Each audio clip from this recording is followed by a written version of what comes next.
अस्सलाम वालेकुम viewers, welcome to my YouTube channel forum of knowledge. आज हम जो सा है वो एक नया टॉपिक स्टार्ट करने जा रहे हैं जो कि है साइटोस्केलेटन। लॉन्ग क्वेश्चन भी ये पूछा जा सकता है, शॉर्ट क्वेश्चन में भी जो सा है साइटोस्केलेटन के जो कंपोनेंट है माइक्रोट्यूब्यूल्स, माइक्रोफिलामेंट या इंटरमीडिएट फिलामेंट, ये शॉर्ट क्वेश्चन में भी कोई एक आधा पूछा जा सकता है। तो स्टार्ट करते हैं, साइटोस्केलेटन क्या होता है। सबसे पहले हम इसमें अगर इस वर्ड में साइटोस्केलेटन में अगर हम देखें तो इसके दो वर्ड से मिलकर ये साइटोस्केलेटन मिलकर बना है। एक तो साइटो है जिसका मतलब होता है सेल, स्केलेटन का मतलब होता है ढांचा। तो जो सेल का ढांचा होता है उसको हम साइटोस्केलेटन कहते हैं। जैसे एक लिविंग ऑर्गेनिज्म, एक इंसान की बात करें तो उसकी बॉडी के अंदर भी जो सा है वो ढांचा स्केलेटन मौजूद होता है, एंडोस्केलेटन। इसी के साथ जो सेल है जिससे एक लिविंग ऑर्गेनिज्म की बॉडी मिलकर बनी है, उसके अंदर भी स्केलेटन जो सा है वो मौजूद होता है। तो सबसे पहले साइटोस्केलेटन की डिफाइन है, ठीक है। कहता है it is a network of thin tubes and filament present through out the cytoplasm. Cytoskeleton एक नेटवर्क होता है, थिन ट्यूब, बारीक ट्यूब्स जो होती है ना, जैसे पाइप जो सा होता है अंदर से खाली होता है और साइड से जो सा वो प्लास्टिक का या लोहे का पाइप होता है, जैसे ऐसी बारीक ट्यूब्स होती हैं या फिलामेंट रेशे होते हैं, पूरे के पूरे साइटोप्लाज्म में जो से हैं ये मौजूद होते हैं, जो कि सेल को सपोर्ट देते हैं, ठीक है। सेल की शेप को मेंटेन रखते हैं, सेल में जो डिफरेंट ऑर्गेनेलीज है उनकी मूवमेंट में उनकी हेल्प करते हैं, वो हमारे पास साइटोस्केलेटन होते हैं, ठीक है। अब साइटोस्केलेटन के तीन पार्ट्स हैं, ठीक है, हमने याद रखना है। पहला पार्ट कौन सा है, माइक्रोट्यूब्यूल्स। सेकंड कौन सा है, माइक्रोफिलामेंट। तीसरा जो पार्ट है वो हमारे पास इंटरमीडिएट फिलामेंट। जैसे इंसानी बॉडी का जो स्केलेटन है वो कार्टिलेज और बोन से मिलकर बना है, इसी के साथ जो सेल का स्केलेटन है वो इन तीन चीज़ों से मिलकर जो सा है वो बना है। हम इन तीनों को जो सा है वो डिटेल में देखते हैं। इससे पहले हम सेल के अंदर साइटोस्केलेटन को डायग्राम में जो सा है वो देखते हैं। तो ये हमारे पास ना हमारी बुक में साइटोस्केलेटन की जो सी है ना वो डायग्राम दी हुई है। हम इसमें देखें ना, सबसे पहले माइक्रोट्यूब्यूल को देखें, ठीक है। माइक्रोट्यूब्यूल्स जो हमारे पास ट्यूब्यूल्स मौजूद है वो ये ब्लू कलर के पाइप देख रहे हैं ना, थोड़े मोटे पाइप हैं, अंदर से होलो हैं, ठीक है, लेकिन ये ट्यूब लाइक स्ट्रक्चर, इनको हम कहते हैं माइक्रोट्यूब्यूल्स।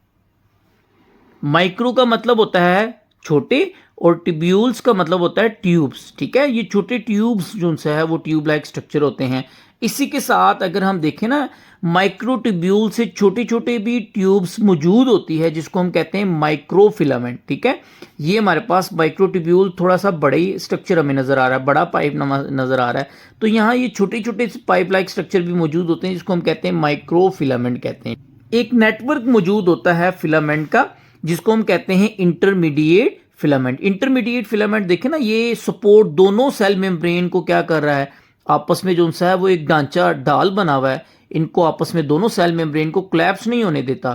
तो ये हमारे पास इंटरमीडिएट फिलामेंट है। तो इन तीनों को हम जो सा अब डिटेल में देखते हैं। अब हम ना ये साइटोस्केलेटन के जो तीन कंपोनेंट है इसको जो सा वो देखते हैं। सबसे पहले हमारे पास है माइक्रोट्यूब्यूल्स। माइक्रोट्यूब्यूल्स कहता है एक hollow tubes made up of tubulin protein.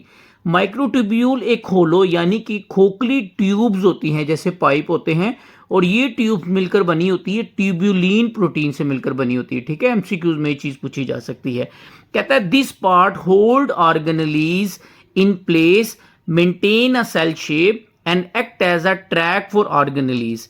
ये जो माइक्रोट्यूब्यूल्स, इसका क्या काम है, सबसे पहले जो ऑर्गेनेलीज मौजूद होते हैं सेल के अंदर, जैसे माइटोकॉन्ड्रिया है, प्लास्टिड है, लाइसोसोम है, इन तमाम के तमाम ऑर्गेनेलीज को ये अपनी जगह पर जो सा है वो होल्ड करके रखता है। कौन करता है, माइक्रोट्यूब्यूल्स अपनी जगह पर कायम रखता है। सेकंड नंबर पे ये सेल की शेप को भी मेंटेन करता है माइक्रोट्यूब्यूल। थर्ड नंबर पे ये ऑर्गेनेलीज के एक ट्रैक का काम भी करता है ऑर्गेनेलीज के लिए, ठीक है। ये तीन इसके बड़े इंपॉर्टेंट जो सा वो रोल लिखे हैं। चौथा रोल जो माइक्रोट्यूब्यूल्स का ये लिखा है, कहता है microtubule also make mitotic spindle, cilia and flagella. जो माइक्रोट्यूब्यूल्स है एक तो स्पिंडल फाइबर बनाते हैं, जब एक सेल दो सेल में डिवाइड होना होता है तो उस वक्त जो क्रोमोसोम को सेपरेट करते हैं वो माइटोटिक स्पिंडल करते हैं, ठीक है। तो माइटोटिक स्पिंडल सेल डिवीजन में हेल्प करते हैं, वो भी माइक्रोट्यूब्यूल से बनते हैं।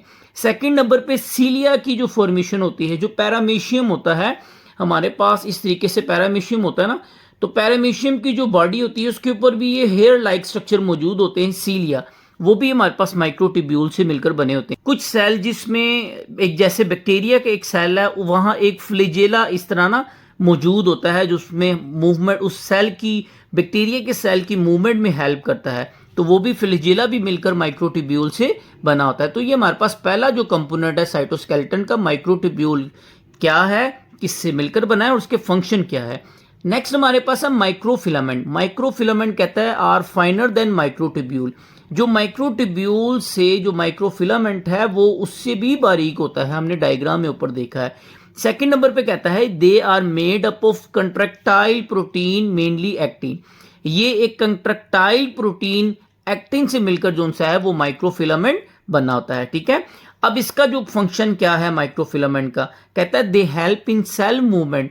ये सेल की मूवमेंट में जो सा हेल्प करता है, जैसे crawling of white blood cell, जो वाइट ब्लड सेल रेंगते हैं ब्लड वेसल्स में, वो भी जो सा है वो माइक्रोफिलामेंट उनकी हेल्प करता है। सेकंड नंबर पे जो हमारे मसल्स कंट्रैक्शन होती है, हमारे मसल्स सिकुड़ते हैं, ठीक है, मूवमेंट में हेल्प करता है माइक्रोफिलामेंट। तो ये दो इसके जो है वो फंक्शन लिखे हुए हैं। आपने इनको जो है ना वो पॉइंट्स बना के याद रखने हैं। ठीक है, सबसे पहले जैसे माइक्रोफिलामेंट बताया तो माइक्रोफिलामेंट का स्ट्रक्चर बताया है, माइक्रोफिलामेंट किससे मिलकर बना है, और माइक्रोफिलामेंट के यहाँ दो रोल लिखे हुए हैं। ठीक है, आपने पॉइंट्स बना के याद करेंगे तो चीज नहीं भूलेगी आपको। थर्ड जो हमारे पास कंपोनेंट है ना वो है इंटरमीडिएट फिलामेंट्स। अब इंटरमीडिएट का मतलब होता है दरमियानी, यानी कि माइक्रोट्यूब्यूल्स जितनी मोटाई वाली ट्यूब्स होती हैं या माइक्रोफिलामेंट जितनी बारीक जो है वो हमारे पास ट्यूब होती है, इंटरमीडिएट फिलामेंट इन दोनों के दरमियान के साइज का जो है ना वो फिलामेंट होता है। कहते हैं are rod made of variety of protein. Intermediate filament एक रॉड शेप जो है वो फिलामेंट होता है जो बना होता है variety of protein, different protein से मिलकर बना होता है। कौन कौन सी? एक हमारे पास प्रोटीन है कैराटीन प्रोटीन से मिलकर बना होता है। सेकंड जो सा है वाइमिंटन प्रोटीन जो सी है, इससे मिलकर ये इंटरमीडिएट फिलामेंट बना होता है। अब जो इंटरमीडिएट फिलामेंट का फंक्शन लिखा हुआ है, कहता है they anchor the nucleus and some other organelles in the cell. जो सेल के अंदर न्यूक्लियस है, जो ब्रेन ऑफ सेल है, इसी तरह जो दूसरे ऑर्गेनेलीज है उनको एक जगह, अपनी जगह, उनकी जगह जोड़े रखता है, एंकर करके रखता है, पकड़ के रखता है। वो कौन है? Intermediate filament. सेकंड इसका फंक्शन क्या कहते हैं इंटरमीडिएट फिलामेंट का? They also make cell to cell junction. ये सेल को दूसरे सेल के साथ जोड़ता है, कम्युनिकेशन का काम करता है, मटेरियल ट्रांसफर के लिए एक हेल्प करता है। कौन करता है? Intermediate filament. तो ये हमारा आज का जो सा है वो साइटोस्केलेटन जो सा है वो हमारा टॉपिक था। आपने इसको पॉइंट्स बना के याद करेंगे तो आपको ये चीज़ जो सी है वो भूलेगी नहीं। ठीक है, तो ये हमारा आज का लेक्चर था। अगर आपको वीडियो अच्छी लगी तो वीडियो को लाइक और सब्सक्राइब जरूर करें ताकि हर आने वाली वीडियो आप तक बर वक्त पहुंच सके।